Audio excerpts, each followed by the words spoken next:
Bonjour, bonjour, bienvenue à toutes et à tous sur Cocotte TV. On est à Las Vegas, on est au CES 2016 et on va commencer notre premier reportage vidéo en vous parlant de Zotac. Alors, par Zotac, on peut penser carte graphique.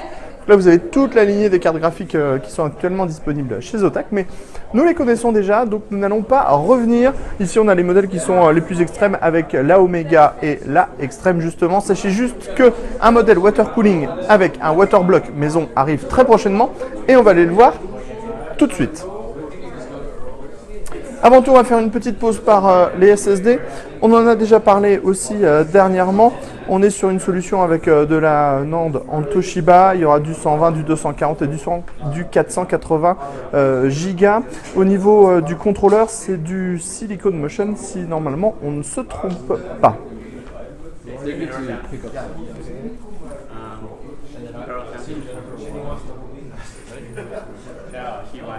Alors, en fait, la place est déjà prise pour les waterblocks, donc on va aller voir les Z-Box.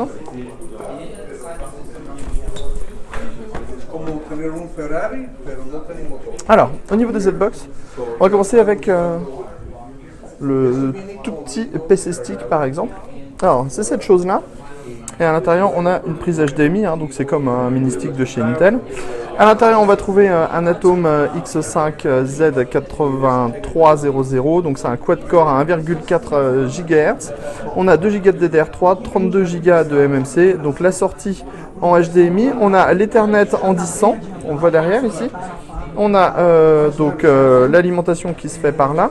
On a un USB 2.0 et on a aussi un lecteur de carte micro SD ici.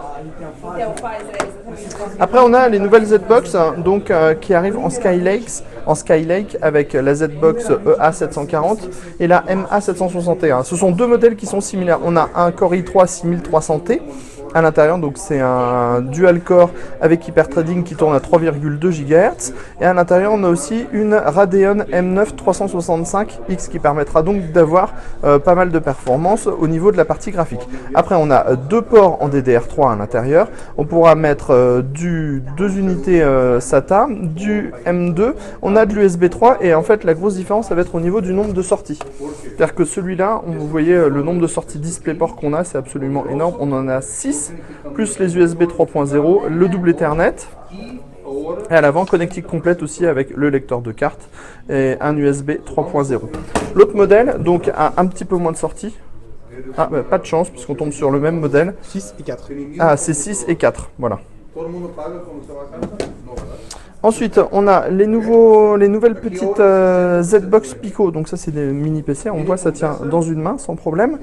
Et donc là-dedans, on a du Z8700. Donc c'est un quad-core à 1,6 GHz avec une Intel HD au niveau de la carte graphique, 2 Go de DDR3, 32 Go de stockage et de l'USB 3.0 en type C. Sorry. On va pas revenir, on la connaît, c'est la Steam Machine, donc toujours assez jolie. Par contre, ça c'est intéressant. Donc celle-là, c'est la Zotac C-Series with Skylake. Alors C-Series, ça veut dire que en plus c'est fanless. Donc en fait, c'est très lourd parce qu'il y a un gros radiateur en cuivre et toute la chaleur va se dissiper par les différents mèches qu'on trouve aux différents endroits. Au niveau de la connectique à l'avant, on le voit, on a de l'USB 3.0 pour le lecteur de carte, deux USB 3.1, les diodes d'activité, le power on, les entrées-sorties audio.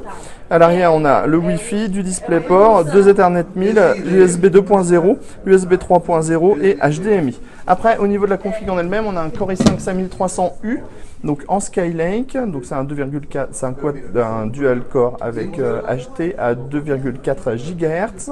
On a une Intel HD graphique en 520. On a deux emplacements SATA à l'intérieur pour mettre du disque dur et on peut mettre jusqu'à 16 Go de DDR3.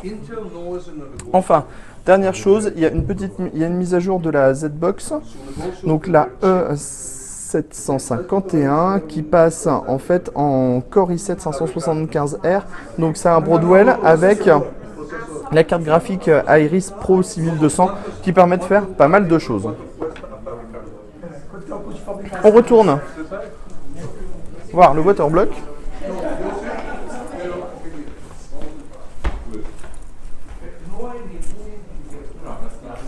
Donc à l'intérieur de cette tour, en fait, on va avoir deux produits dont de produits. Ici en haut, on a le premier SSD PCI Express de Zotac. Donc c'est un 480 Go, il lit à 2500 MO par seconde, il écrit à 1200 MO par seconde. Il a 512 MO de mémoire cache en DDR3, il exploite de la mémoire MLC. Ça va arriver très prochainement sur le marché, on vous donnera d'autres renseignements quand on arrivera, quand on aura ces infos par Zotac. Ensuite, au niveau du waterblock en lui-même, donc on a une structure en métal en dessous, hein, donc avec du cuivre, avec un PCB après, enfin un top cover qui est entièrement en plexiglas, quelques parties en aluminium, c'est plutôt joli, c'est fabriqué par Zotac, c'est développé par Zotac.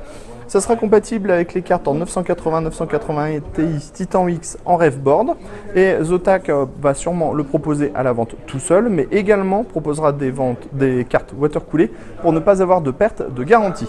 Au niveau de l'éclairage, c'est bleu, mais Zotac nous a dit qu'il pourrait y avoir différentes variantes. C'était tout pour Zotac. On se donne rendez-vous très prochainement pour d'autres vidéos sur ce CES.